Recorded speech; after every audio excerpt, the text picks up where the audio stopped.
We're back to it. After a bye week, after a week off from the madness, we're right back to it. Titans-Texans divisional matchup this weekend. And I'm going to go ahead and tell you something right now. I think Titans have a shot. I think the Titans have a legitimate shot to win this game. We're about to watch the NFL game preview for this week's game between the Titans and the Texans. I think Titans have a shot. I don't know if it's a good shot, but I think they have a shot. A much better shot than they've had their last few games.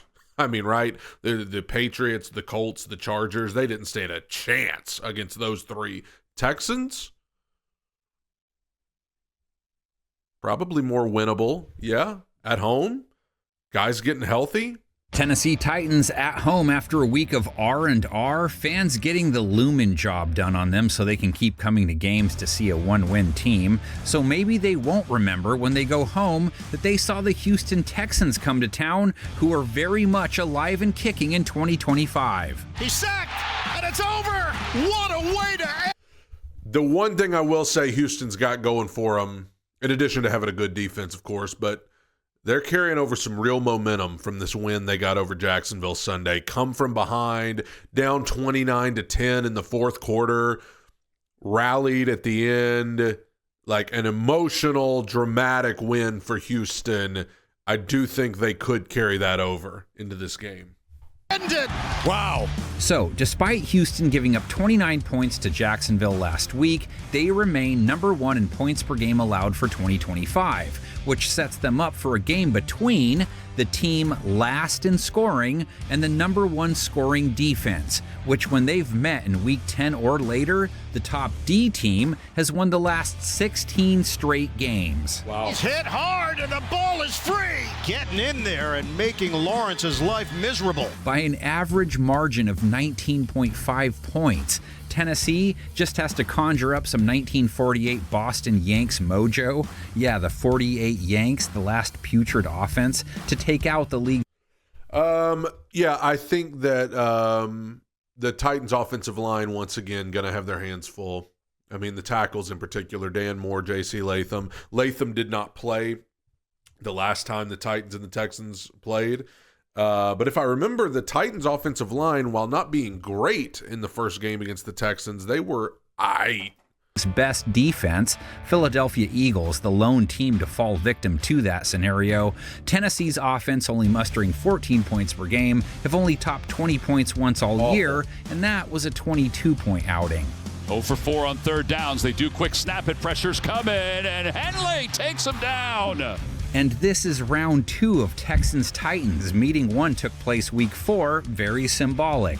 Houston's defense shut out Tennessee's offense, 26-0 the final. Finds another seam, and off the ricochet, it's intercepted. Oh, there's more? What, so we can jam like 8 ads into a 5-minute video? I thought we would just sit back and enjoy an old clip between the two and roll the predictions page with 10 bullheads on it. Okay, fine. It says here, Cam Ward. The disrespect, man. The disrespect. I mean, this is how bad they are, guys. This is how bad the Titans are in 2025. The NFL game preview videos are a joke. It's like, okay, can we please just get to the part where everybody picks Houston to win? 108 yards, a pick, a 35 rating in that loss to Houston. He has the lowest rating in the league, so hasn't gotten much better. Interceptions in 6 of his last 7 games. They do go for it on 4th and goal. Ward to the end zone, intercepted! And that sets up a matchup between the quarterback with the lowest rate in the NFL and the secondary holding quarterbacks to the lowest rating in the NFL. Great. Houston's secondary held Trevor Lawrence to a 74 rating, just 158 yards picked him off. And stepping in front play for the pick. Stingley reads it perfectly. Oh man, the pass rush sitch doesn't get better. Will Anderson on one side made it home for the 4th straight game, leads the team with 7 visits. On the other side, Danielle Hunter was missing mom, hadn't seen her in a month, made up for it with 3.5 trips to the Casa. Danielle Hunter. He looks like a cyborg. He plays like a cyborg. 5 sacks on Dan Moore, J.C. Latham better eat your Wheaties before this game. And Cam Ward better too. I mean, you just heard how bad he was last time he played Houston. You know, He's coming off of a bye. It feels like we are officially entering the second. I mean, we are entering the second half of the season. At some point, you need to see the kid play better. I've been vocal about the fact that I don't think he's really in a position to succeed on this offense with this team and these coaches. But still, you're the number one overall pick. Regardless of whether you win or lose, you need to show something. You need to show something. I don't think it's fair to say he hasn't gotten any better. I think we've seen better play from him, but still, there is a lot of rookie-looking stuff that he does, and coming off of a bye, chance to reset, chance to really get some momentum in the second half of the season, we need it. He needs it. Just 23 pass attempts, and now they go after Ward, knows the grass the way Cheech and Chong do, face planted into it 38 times. No one has taken more sacks. Caught from behind, and Daniil Hunter off the blind side. Texans DBs gave up 41 yards to Jacoby Myers. He was the high. Tennessee's top receiver in 2025, under 3 receptions per game. A dude who's only played 6 games, Calvin Ridley, averaging 48 per contest. As Ward fires, Calvin Ridley makes the catch, takes it out to midfield. Pollard and Spears, their backfield duo. Tajay more efficient than Tony at 5.1 a carry. Pollard used more at 53 yards per game. Pollard hit in the backfield. He keeps his bearings, though, and then pounds his way to midfield. Against a top 5 team at stopping backs, held Travis Etienne, hitting at 5 a carry before meeting up with Houston to 3.6 a run. Daniil Hunter just blows up this play deep in the backfield before it has a chance to get going. So it seems to be there's pressure on Tennessee's defense to keep it a low-scoring affair. By their own merits, that could be difficult, giving up 28 a game. Now heads toward the end zone, slides in safely. Secondary has been second to lots of teams, allowing over 70% of passes to be completed, giving up a 104 rate, close to 8 yards per attempt. If you don't know, those are not good. Going to the end zone for Johnston. He's that was his perfect pass. Do they get C.J. Stroud this week? He missed last week with a concussion. C.J., I just saw before I filmed this video, he's still in concussion protocol, not practicing today. That can change, but, usually if somebody that's in concussion protocol starts the week not practicing, usually they don't. But, either way, Titans are going to have their hands full either way because, I have no reason to believe Davis Mills won't carve up this defense. And honestly, if you're Houston, if you're not confident that C.J. Stroud's ready to go, this would be a game you would hold him out of. Like, honestly, if I'm Houston, I feel good about my chances of Davis Mills beating the Titans, if I'm being honest. Or Davis Mills. Does it matter? Mills led a dramatic late-game comeback win, throwing for over 290 yards, 2 TDs, plus he ran in the game winner. Gonna run, looking for the pylon. He's got the angle.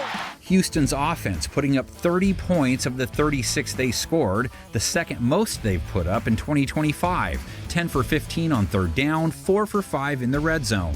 They've overcome a couple of their boogeymen so far today. They scored on the goal line here. They're getting in the red zone. Tennessee's front does at least have decent pass rush numbers, but they also just said bye Felicia to Draymond Jones. But 22 sacks isn't bad, so I say show us a sack. We have to find some silver linings in this playbook. He's under pressure again. He's sacked again. Jihad Ward eats him for lunch. Mills only took 2 sacks on 45 pass attempts. They can't complain. Mills found Jalen Knoll for 35 yards, Jaden Higgins for 42. Pocket holds up. Mills to the end zone. Higgins has got it for the touchdown. Higgins with 7 targets, Dalton Schultz and Nico Collins with 11 and 15 respectively. Collins 136 yards to lead the way, broke off a 54-yarder. Throw downfield, crowd is down there, catch is made, Nico Collins. Wow. And Schultz, 7 catches, 53 yards and a touchdown. He's warmed up their last 5. Hooks a pass, back in the end zone, caught, We always got trouble with Dalton these tight Schultz ends, and Nico man. Collins with 12 and 15 respectively. Houston's inconsistent run game could find some traction versus Tennessee's run defense, which has given up over 140 yards a game, 4.9 yards per carry allowed to running backs specifically. Here's Genty, cuts to the outside, has a first down and more. Houston has their Woody Chubb combo meal. Have to be 18 or older to purchase, I think. Nick just About to 5 say, what a weird combination of names right there. Weird combination of names. carries versus Jacksonville, but how about 47 yards on 9.4 per?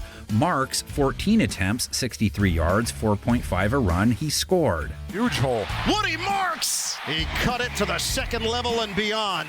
Okay, now that you've clicked skip 7 times, we come to the history lesson between No, Houston I'm and watching, Tennessee bro. before we get to the predictions. I really hope I can talk Adam Rank into taking Tennessee. Houston has won 5 of their last 6 over Tennessee. They I was wondering if somebody might take Tennessee in this game, but by the sounds of it, are now 1 win away from tying the series all time. sound like We it. hit on their highest scoring matchup from 2007 in our first preview of these two a few weeks back. Tennessee took it.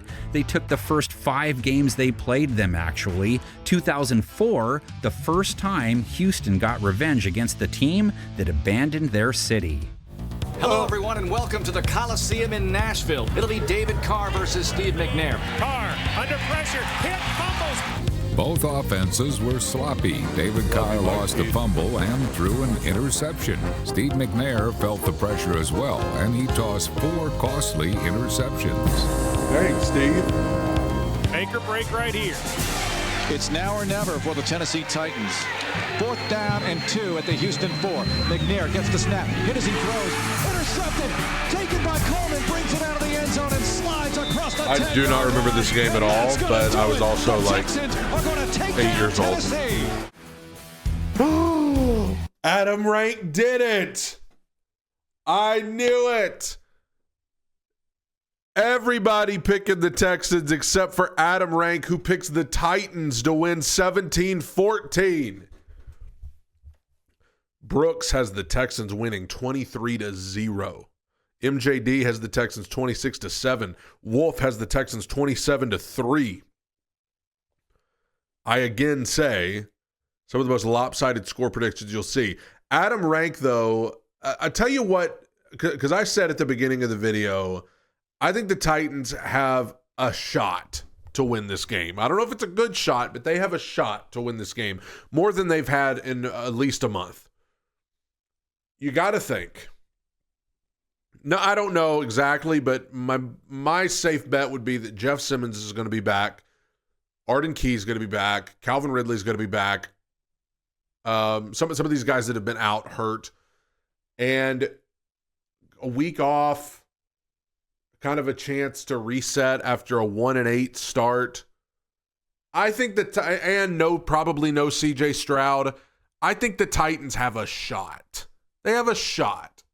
Now, they've got to overcome just how bad they are, but I'll give them more of a shot in this one than I did against the Chargers or the Colts or the Patriots, right? They got a shot. Adam Rank agrees. Tighten up.